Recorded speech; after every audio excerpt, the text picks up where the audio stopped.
Assalamualaikum warahmatullahi wabarakatuh. Halo, perkenalkan kami dari kelompok 13.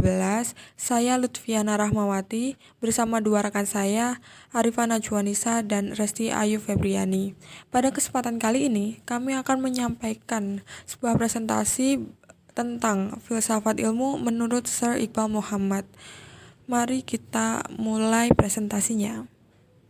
Jejak karir Sir Muhammad Iqbal. Sir Muhammad Iqbal merupakan seorang pelopor pembentukan negara bagi kaum muslim India yang akhirnya terwujud dalam negara Pakistan 10 tahun setelah beliau wafat. Ia pernah menjadi seorang korektor bahasa Arab di Universitas College Oriental Lahore dan juga mengajar di universitas tersebut. Sekembalinya dari Eropa, beliau kembali bergabung di Kolase Pemerintahan Lahore sebagai profesor filsafat dan kesusastraan Inggris. Ketenaran Iqbal juga merambah dalam dunia politik. Pada tahun 1908, ia masuk di Komite Inggris Liga Muslim se-India. Ia juga terpilih menjadi anggota Majelis Legislatif Punjab dan menjadi salah satu pemikir politik di sana.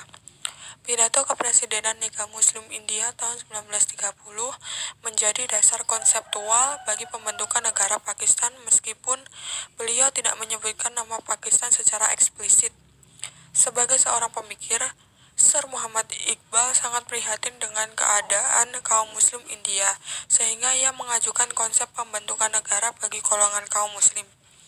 Karya-karya sastranya yang membuat beliau terkenal ialah syair-syair yang ditulis dalam bahasa Persia dan Urdu, antara lain Asrar-i-Qudi, Payam-i Masyriq, juga Nafid Namah. Sebelum meninggal, beliau sempat menderita sakit berkepanjangan antara tahun 1934 sampai 1938. Sampai pada akhirnya, pada tanggal 21 April 1938, ia meninggal dan dimakamkan di Masjid Basahi, Lahore. Jejak pendidikan Sir Muhammad Iqbal. Ia memulai pendidikannya pada masa kanak-kanak pada ayahnya Nur Muhammad yang dikenal seorang ulama. Kemudian, Iqbal mengikuti pelajaran Al-Quran dan pendidikan Islam lainnya secara klasik di sebuah surau.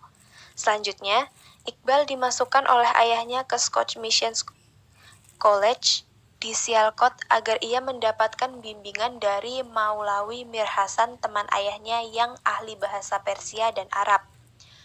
Kemudian bakat menulisnya berkembang pesat di bawah bimbingan Maulawi Mir Hasan. Lulus dari Scotch Mission College di Sialkot, Iqbal pindah ke Lahore, masuk ke kolese pemerintah di Lahore, dan mendapatkan guru Sir Thomas Arnold, yang merupakan seorang pakar Islam dan filsafat modern. Ia pun tamat dengan predikat cum laude, setelah mendapat gelar master dalam bidang filsafat. Ia kemudian melanjutkan studi pada tahun 1905 di Lincoln Inn di London untuk menjadi pengacara. Setelah itu, ia kembali belajar di Universitas Cambridge pada jurusan filsafat sambil mempersiapkan disertasi doktor untuk Universitas Munich, Jerman. Disertasinya yang berjudul Perkembangan Metafisika di Persia berhasil diselesaikan sehingga ia meraih gelar doktor filsafat pada tahun 1907. Pada tahun 1905, ia studi di Cambridge pada R.A. Nicholson, seorang spesialis sufisme, dan seorang neo-Hegelian yaitu John M. A. McTaggart. Iqbal kemudian belajar di Heidelberg dan Munich. Di Munich, ia menyelesaikan doktornya pada tahun 1908 dengan disertasi The Development of Metaphysics in Persia. Setelah mendapatkan gelar doktor, ia kembali ke London untuk belajar di bidang keadvokatan sambil mengajar bahasa dan kesusastraan Arab di London. Selama di Eropa, Iqbal tidak jemu-jemu menemui para ilmuwan untuk mengadakan berbagai perbincangan tentang persoalan-persoalan keilmuan dan kefilsafatan. Selanjutnya, tujuan pokok Al-Quran. Menurut perspektif filosofis Sir Muhammad Iqbal terhadap pendidikan Islam, adalah bermuara pada bagaimana menciptakan insan kamil atau manusia super dalam bahasa Nietzsche, salah seorang filosof barat yang mempengaruhi corak pemikiran Muslim India Pakistan ini. Berdasarkan pandangan filosofis Iqbal tentang insan kamil tersebut, para pelaku pendidikan perlu memahami ciri-ciri insan kamil yang relevan untuk diberikan dalam orientasi bimbingan dan pengarahan kepada peserta didik. Ciri-ciri insan kamil yang pertama, manusia yang siap menjadikan dirinya seolah-olah seperti Tuhan dengan menjelmakan sifat-sifat Tuhan dalam diri manusia. Kedua, manusia yang memposisikan dirinya secara proporsional bahwa eksistensinya adalah sebagai wakil Tuhan atau Khalifatullah yang berkewajiban mengolah, menata, memberdayakan bumi ini. Ketiga, insan kamil adalah sebagai poros sesungguhnya dari daya rohani dan kesejahteraan, kedamaian, serta keselamatan dunia tergantung kepadanya dengan harus dihiasi oleh akidah dan nilai-nilai Islam. Keseluruhan potensi manusia mencangkup intelektual, fisik, dan kemauan untuk maju. Dalam kaitannya dengan ini, Muhammad Iqbal menjelaskan beberapa pemikirannya mengenai kehendak kreatif. Menurutnya, hidup adalah kehendak kreatif yang Muhammad Iqbal sebut dengan SOZ atau SOS, yaitu diri yang selalu bergerak ke satu arah. Aktivitas kreatif, perjuangan tanpa henti, dan partisipasi aktif dalam permasalahan dunia harus menjadi tujuan hidup. Berkat kreativitas itulah, manusia telah berhasil mengubah yang belum tergarap dan belum terselesaikan dan mengisinya dengan aturan dan keindahan. Lalu, kenapa kaum muslimin tertinggal dari barat? Hal ini karena kaum muslim tidak memanfaatkan ayat-ayat Al-Quran yang terkait dengan alam. Kaum muslim cenderung fokus pada pemahaman Al-Quran yang bercorak sufistik atau filosofis. Keadaan ini membuat kaum muslim tidak maju, berhenti pada tatanan konsep yang berdampak nirperadaban. Lalu hal yang menjadikan kaum muslim tidak produktif dalam melahirkan peradaban ialah dikarenakan kaum muslim terhipnotis akan filsafat Yunani yang cenderung pada ide dan konsep belaka. Pandangan-pandangan Sir Muhammad Iqbal. Yang pertama, pandangannya terhadap pendidikan. Dalam konteks pendidikan, menurut Sir Muhammad Iqbal, kaum muslim sudah berabad-abad terpukau oleh pemahaman keagamaan yang sempit, seakan-akan mengkaji alam semesta dan sejarah bukan merupakan perbuatan agama. Dengan keterpurukan ini, tidak mengherankan apabila kaum teolog abad klasik terlalu sibuk mengurus Tuhannya, sehingga manusia dibiarkan terlantar di bumi. Di bawah bayang-bayang filsafat Helenisme Yunani, teologi Islam telah berkembang jauh. Akan tetapi, pada waktu yang sama, teologi ini telah mengaburkan wawasan kaum muslim tentang Al-Quran.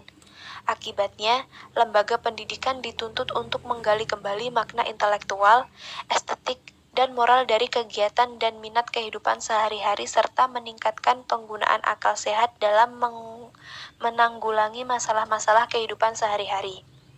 Oleh karena itu, Sir Muhammad Iqbal mengingatkan bahwa kini sudah saatnya kaum muslim melakukan rekonstruksi pemikiran dalam berbagai bidang termasuk bidang pendidikan Islam.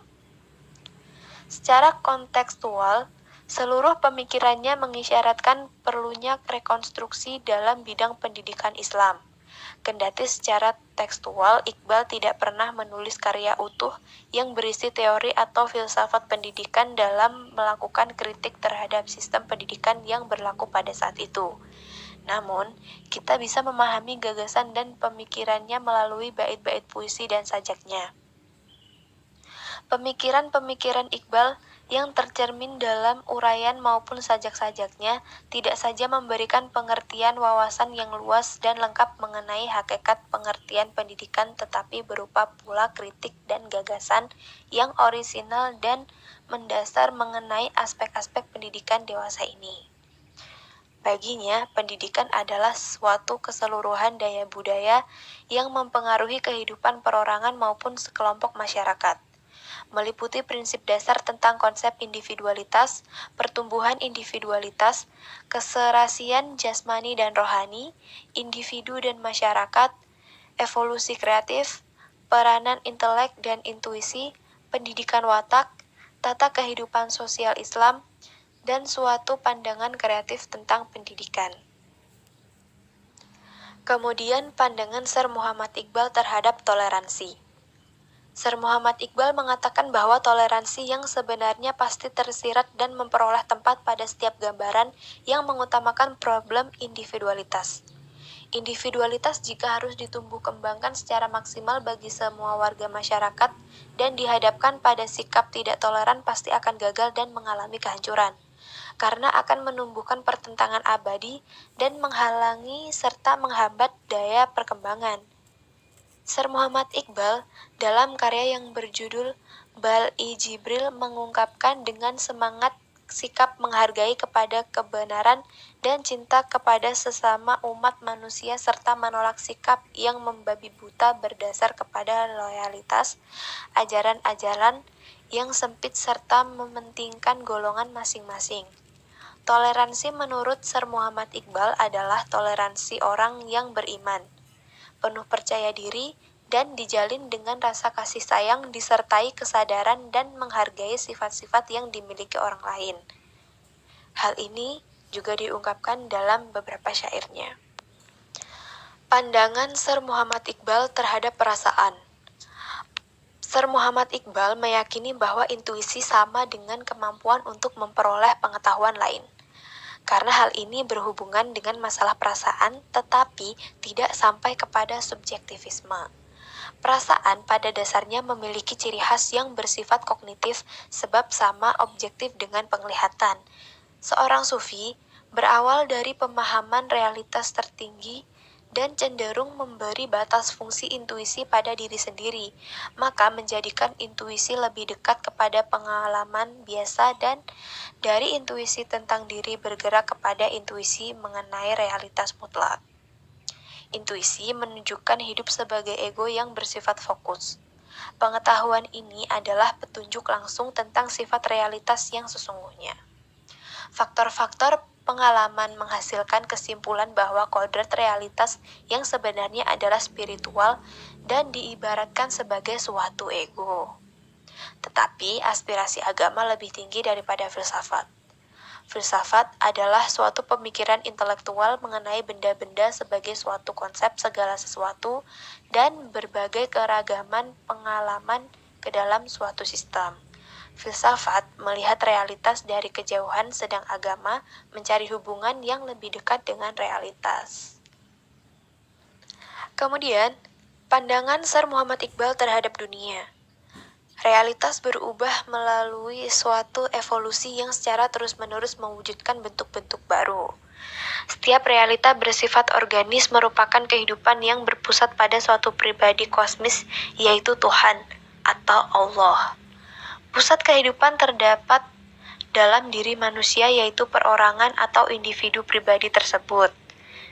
Muhammad Iqbal memperoleh inspirasi dari filsafat Kant yang secara esensial bersifat empiris dan berhasil memperoleh pendekatan motivasi Islam yang beranggapan bahwa dunia adalah suatu fakta dan selalu menganggap penting pengalaman sebagai sumber pengetahuan dan memiliki tujuan yang sama.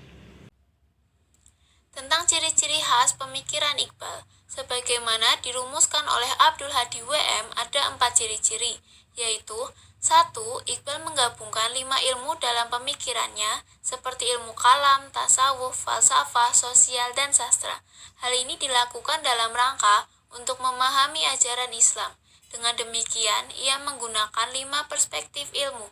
Hal ini membuatnya berbeda dari pemikir muslim lain yang kebanyakan menggunakan cara parsial dan hanya menekankan pada satu segi.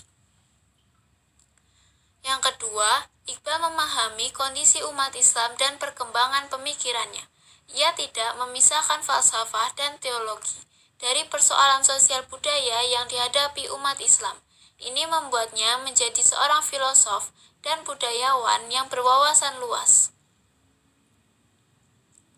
Yang ketiga, hasil pemikirannya ia ungkapkan dalam puisi yang indah dan menggugah, sehingga membuatnya menjadi penyair filosof Asia yang besar.